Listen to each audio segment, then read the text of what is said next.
বন্ধুরা কালী পুজো তো চলে গেল, তো আমার তরফ থেকে সবাইকে হ্যাপি হোলি। আবে গুরুদেব, ওটা হ্যাপি হোলি নয়, ওটা হ্যাপি দীপাবলি হবে। হ্যাঁ হ্যাঁ, ওই হ্যাপি দিওয়ালি। আজ তো আমি শুধু বুড়িমার চকলেট বম ফাটাবো।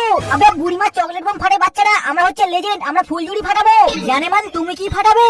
বাপুরে, আমার তো বাজি থেকেই ভয় লাগে, আমি বাজি ফাটাবো না। তুমি এক কাজ করো, ঘরে ছিটকিনি দিয়ে ঘরের ভিতরে বসে থাকো, কালী পুজো শেষ হলেই তারপরে ঘর থেকে বার হবে। বাহ, এ তো একটার সাথে আরেকটা ফ্রি। গুরুদেব, কিল চুরি করলে তোমার ঘরের ভিতরে এক পেটি লঙ্কা বাজি ফেলে দিয়ে আসবো।